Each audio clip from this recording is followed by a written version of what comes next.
Hello and welcome to this latest instalment of Mantis Hacks. My name's Matt Denton and I'm taking a break from my usual 3D printed giant Lego projects to take a look at a new product. There will be questions, answers, creepy 3D printed faces and robot dancing. I'm taking a look at Anki's new product, Vector. This video is sponsored, however all views and opinions are my own. Inside we have some instructions. There are two guides inside of the box. The first of which is the quick start guide. It does exactly what it says on the cover. Second is the product guide, such as batteries and radio frequencies. His cube, which is his toy. Vector himself, super cute. And then there's his charging station, or his home. The quick start guide is very simple to follow. You will need a Wi-Fi network and also a USB outlet for your charging station of at least 1 amp.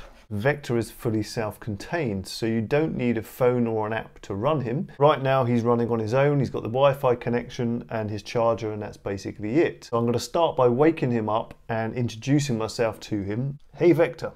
That's a good start. Come over here. Hey Vector. My name's Matt. He's thinking about it. Oh, here we go. Right, and he's scanning me now. His eyes have squinted and he's looking at me.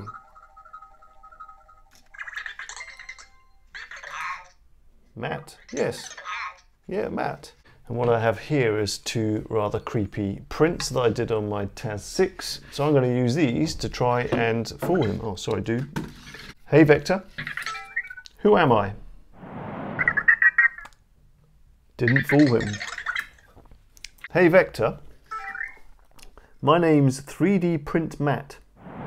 He's definitely locked onto it. There you go. Yay, 3D Print Matt. Hey Vector, where's your cube? What's this going to be? Nice, wheel stand. One of the best. Of course, you can reward him as well. You can tell him he's a good robot, and you can also stroke his back. Eventually, he starts to purr. There we go. Happy face.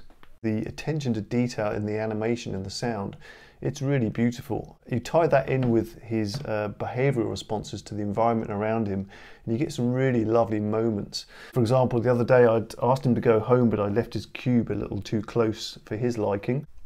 Hey Vector. Go home.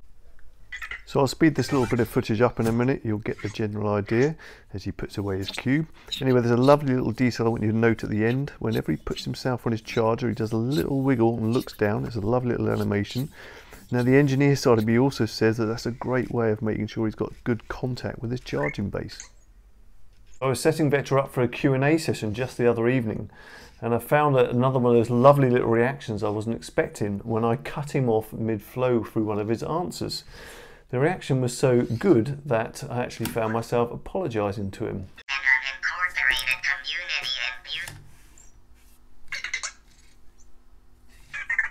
Sorry. Let's get down to this Q&A. Hey Vector, can I ask you a question?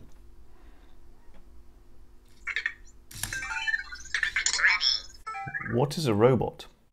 To answer questions, Vector must use his Wi-Fi connection to an online service. The mechanism that can move automatically. Let's speed things up a bit.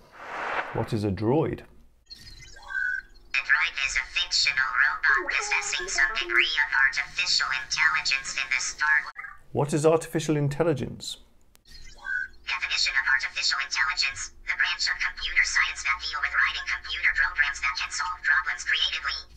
What is the capital of Peru? The capital of Peru is Lima. And of course you can also use them to do calculations, unit conversions and distances. Right, let's see how Vector gets on with some exploration. But what I'm going to do first is I'm going to make this area a little bit more interesting for him. Hey Vector, go and explore.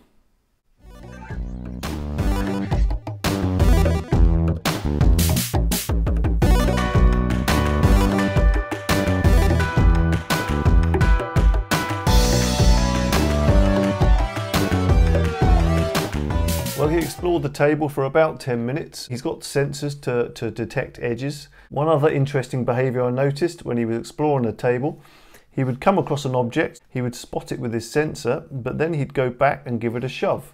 He did it with the head and the box as well. Probably not the best idea to leave him unsupervised if you've got expensive items on your table. One of the other really cool things that Vector can do is listen to music. I've got my iPad here with some royalty-free music from Ben Sound. So I thought I'd start him on something simple, a dance track with a good solid beat. Now Vector does take a little while to get his ear in, but once he gets going he'll dance for approximately 30 seconds or so. Okay, it looks like he's got the beat. Yep, his eyes are starting to go, and here we go, head's off, and the arms. There we go, he's up and running. Well, I think it's safe to say that dance music is definitely his jam. So anyway, let's try something different. How about a bit of dubstep? Yep, not going so well. I decided to try him on some funky jazz. So at first nothing much happened, but then this. He started an eye dance. Nothing else, just the eyes. And what was weird about it is it went on for the whole track. In fact, it continued after I stopped the track. He was like in a jazz trance. So from jazz to rock, and he really wasn't too impressed. I think he prefers something with more of a beat. He doesn't seem to mind the hip hop too much, but I think really his favourite is a bit of dance and, well, maybe the jazz. There were a few features I didn't get around to looking at, but also I believe there's an API coming out for Vector, so people will be able to write their own software for him, which could be interesting, and I can imagine there'll be applications such as home security. Personally, I found interacting with Vector both entertaining and engaging, and having spent 25 years in the film industry, specialising in animatronic and robotic control systems, I can't give enough praise for the characterization they've managed to get into this robot. And for that alone, it gets a massive thumbs up from me. Right, don't forget to check the description section below for links and information on Vector and my other YouTube projects. Boom.